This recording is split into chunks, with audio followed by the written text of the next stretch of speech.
I, 32F, have always been close to my niece, Emily, 9F. My brother, Mark, 38M, is a single dad who has been raising Emily on his own since his wife, Sarah, passed away 5 years ago. Our family has never been the same since we lost Sarah.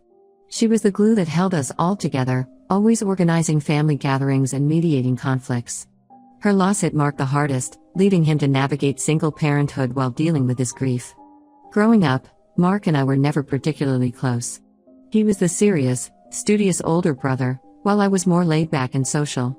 Our differences often led to conflicts, but Sarah's presence in our family helped bridge the gap between us. After she passed, I made a conscious effort to be there for Mark and Emily, often babysitting and spending quality time with my niece. Mark has always been health conscious, a trait he inherited from our mother who was a nutritionist. However, over the past few years, his obsession with clean eating has reached extreme levels. It started gradually after Sarah's death. At first, we all thought it was just his way of coping with the loss and ensuring Emily stayed healthy. But as time went on, his restrictions became increasingly severe. Now, Mark forbids anything he deems unhealthy, which includes most processed foods, sugar, and even certain fruits he considers too high in natural sugars. Emily's school lunches are meticulously prepared with organic, low-fat, sugar-free options. Birthday parties at school are a nightmare for her, as she's not allowed to partake in any of the treats her classmates enjoy. I've always tried to respect Mark's parenting choices, remembering how hard it must be for him to raise Emily alone. But I can't help feeling that his restrictions are too severe. Emily never gets to enjoy treats that other kids her age do, and I worry about how this might affect her relationship with food as she grows older. Last weekend, Emily stayed at my place while Mark was out of town for a work conference. It was her birthday, and I decided to throw her a small surprise party. I invited a few of her friends from school and baked a chocolate cake, something Emily had never had before. I remember how Sarah used to make the most delicious chocolate cakes for our birthdays, and it broke my heart that Emily had never experienced that joy. The party was a hit. Emily was overjoyed, and for the first time, I saw her truly let loose and enjoy herself without constantly worrying about what she was eating. We had pizza, chips, and soda, all things that are usually off-limits for her. Emily kept saying it was the best birthday she'd ever had. Seeing her so happy reminded me of the carefree little girl she used to be before Sarah passed away and Mark's food rules took over their lives.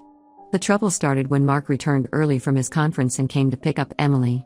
He walked in just as we were finishing up a game of pin the tail on the donkey, with half-eaten slices of cake and empty chip bags scattered around. The look on his face was a mixture of shock, anger, and betrayal. Mark was furious. He demanded to know what I was thinking, feeding Emily poison and undoing all his hard work. I tried to explain that it was just for her birthday, that Sarah would have wanted Emily to enjoy her special day, but he wouldn't listen. He called me irresponsible and accused me of trying to undermine his parenting. Things escalated quickly. I told Mark that he was being unreasonable and that his extreme diet restrictions were going to give Emily issues with food later in life. I mentioned that I'd noticed Emily becoming anxious around mealtimes and obsessing over ingredient lists, behaviors that worried me. I reminded him of how Sarah used to emphasize balance in all aspects of life, including diet. Mark exploded. He said I had no right to criticize his parenting or bring Sarah into this. He accused me of never understanding their relationship and trying to replace Sarah in Emily's life. His words stung, bringing up old insecurities about my place in the family. He grabbed Emily's things and stormed out, telling me not to expect to see them anytime soon. Emily looked back at me with tears in her eyes as Mark ushered her out the door. The sight of her distress broke my heart. It's been a week, and Mark isn't returning my calls or texts. Emily managed to sneak a call to me yesterday, saying she misses me and thanking me again for the party. She also mentioned that Mark has become even stricter with her diet since the incident, going so far as to pack her snacks for playdates. I'm torn. I know I overstepped by going against Mark's wishes, but I truly believe his approach to food is harmful. Emily is a healthy, active child with no medical issues requiring such a restricted diet. I'm worried about the long-term effects this could have on her physical and emotional well-being. Part of me wonders if I should have approached this differently. Maybe I should have talked to Mark about my concerns before throwing the party. But another part of me feels that Emily deserved to have one day where she could just be a normal kid. I can't help but think about what Sarah would say if she could see how things are now. She always emphasized the importance of balance and enjoying life's little pleasures. I feel like I'm caught between honoring her memory and respecting Mark's parenting choices.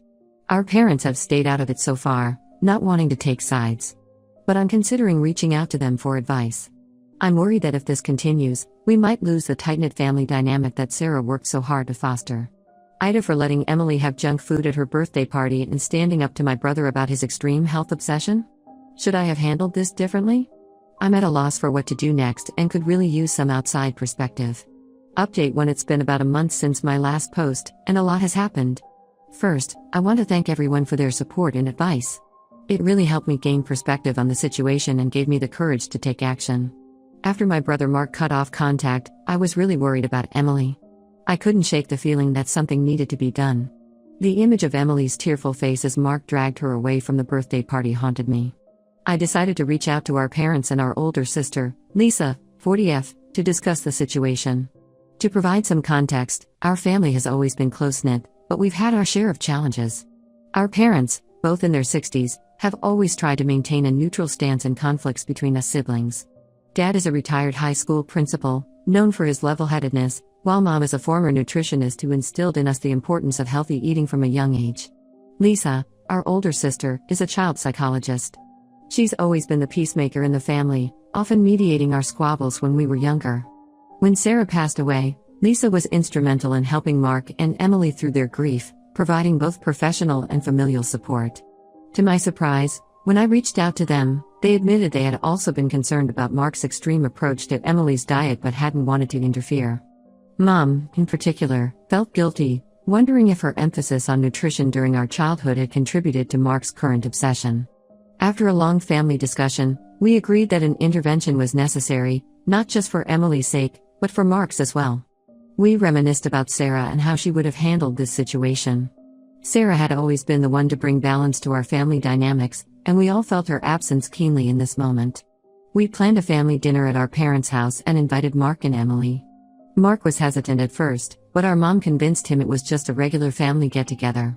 She promised to prepare all of Mark's approved foods, which seemed to ease his mind. The day of the dinner arrived, and the tension in the air was palpable. Mark and Emily arrived last, and I could see the wariness in Mark's eyes as he looked at me. Emily, on the other hand, seemed excited to see everyone, though she kept close to Mark's side. Dinner started off awkwardly. Mark barely touched the food, scrutinizing every dish despite Mom's assurances that she had followed his guidelines.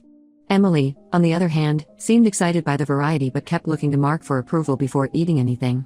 The rest of us tried to keep the conversation light, reminiscing about family vacations and sharing updates about our lives. After dinner, as we moved to the living room for coffee, herbal tea for Mark and Emily, we decided it was time to address the elephant in the room. Dad started by expressing how much he admired Mark's dedication to being a good father, but gently suggested that perhaps his approach to Emily's diet had become too extreme. Mark immediately became defensive, stating that he was only doing what was best for Emily's health. He brought up statistics about childhood obesity and the dangers of processed foods. It was clear that his fear of losing Emily, like he lost Sarah, was driving his behavior. Lisa, putting on her child psychologist hat, explained the potential psychological impacts of such strict food rules on children. She talked about the risk of developing unhealthy relationships with food and body image issues later in life. She shared stories from her practice about adults who struggled with eating disorders rooted in overly restrictive childhoods. I shared my observations about Emily's anxiety around food and her excitement at the birthday party. I apologized for going behind Mark's back but emphasized that I was worried about Emily's well-being. Mark didn't take it well at first. He accused us of ganging up on him and tried to leave. But then Emily, who had been quietly listening to the adults talk, spoke up. Her small voice cut through the tension as she told Mark that she was always hungry at school because her lunch wasn't filling enough. She admitted to sometimes trading her healthy snacks for her friends' junk food because she felt left out. She said she loved her dad but wished she could eat normal food sometimes, like her friends did. The room fell silent as Emily's words sank in. Mark looked shocked, as if he was truly seeing the impact of his rules for the first time. Mom started to cry softly, and Dad put a comforting arm around her. Seeing Emily open up seemed to shake something in Mark. For the first time since Sarah's death, he actually listened to our concerns without getting defensive. He admitted that his fixation on clean eating had intensified after losing Sarah, as a way of trying to protect Emily from any harm. He confessed to being terrified of making a mistake in raising Emily and letting Sarah down. This admission opened up a deeply emotional conversation about grief, fear, and the challenges of single parenthood. We all shared memories of Sarah, acknowledging how much we missed her and how proud she would be of both Mark and Emily.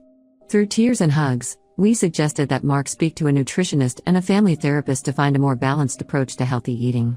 We emphasized that we weren't asking him to abandon his health-conscious approach entirely, but to find a middle ground that would be healthier for both him and Emily in the long run.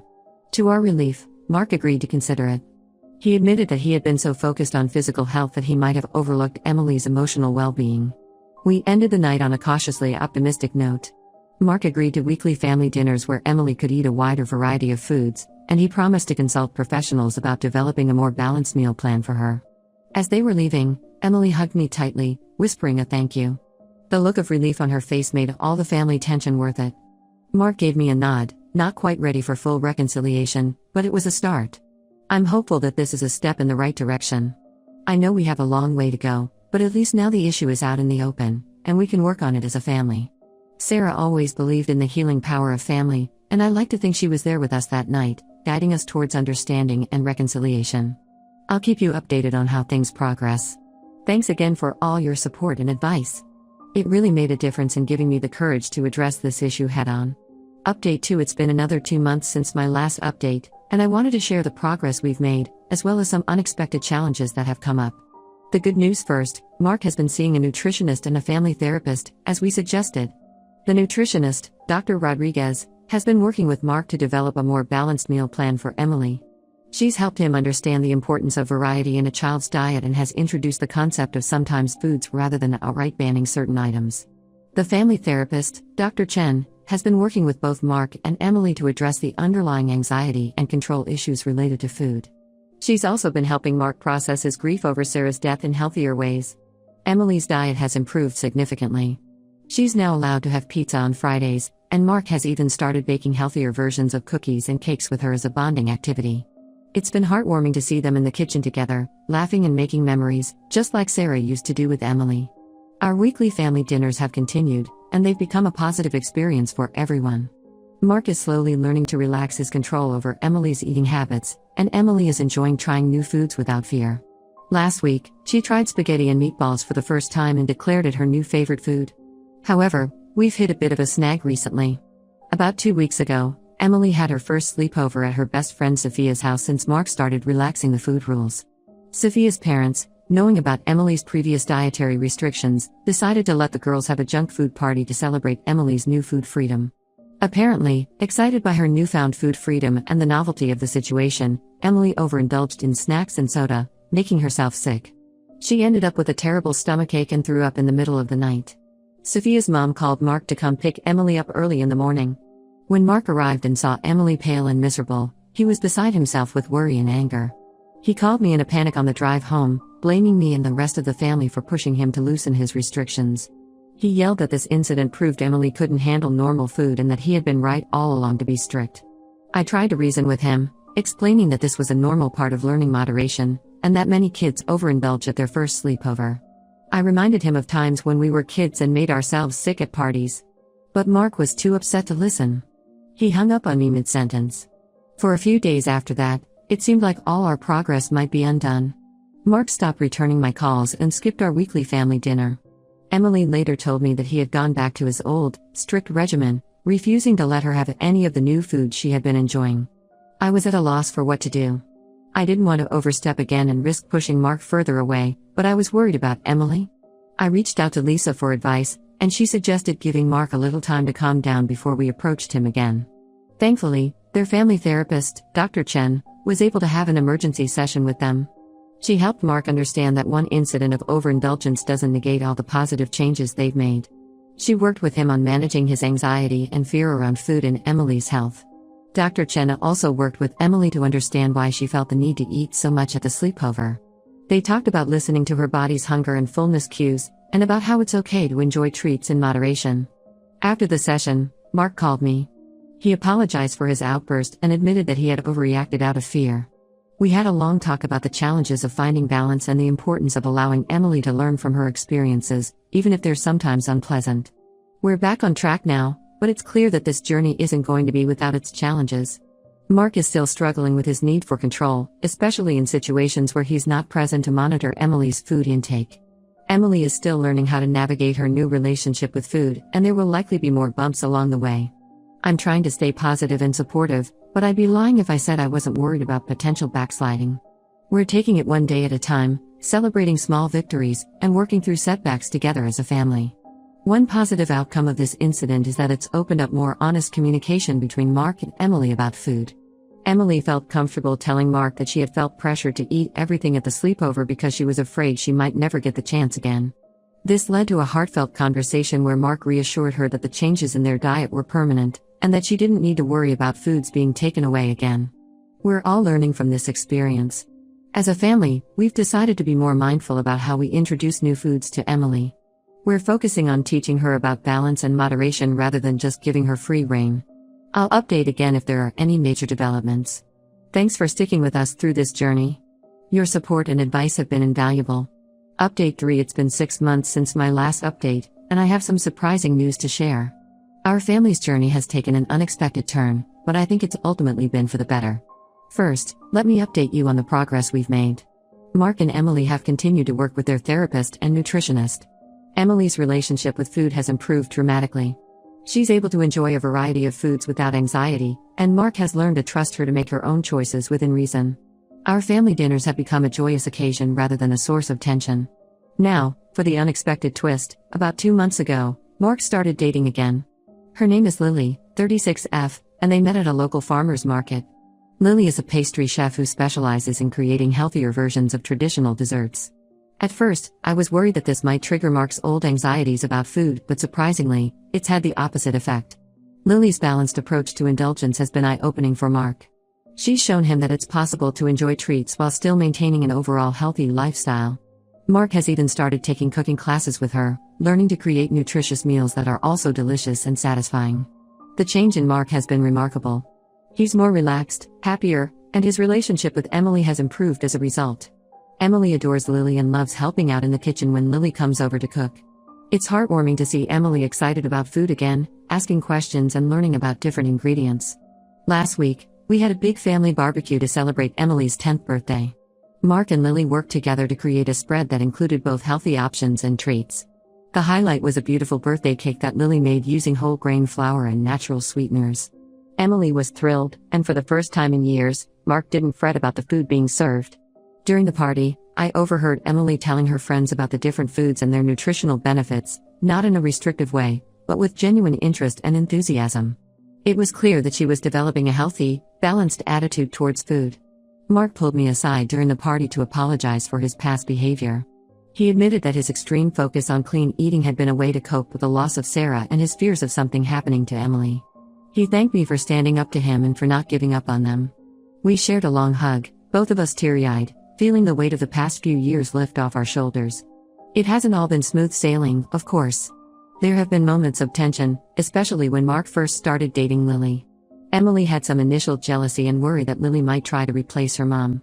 We've all been sensitive to this, making sure to honor Sarah's memory while embracing the positive changes Lily has brought to their lives. There was also an incident where one of Mark's old health food friends criticized him for selling out and allowing Emily to eat junk.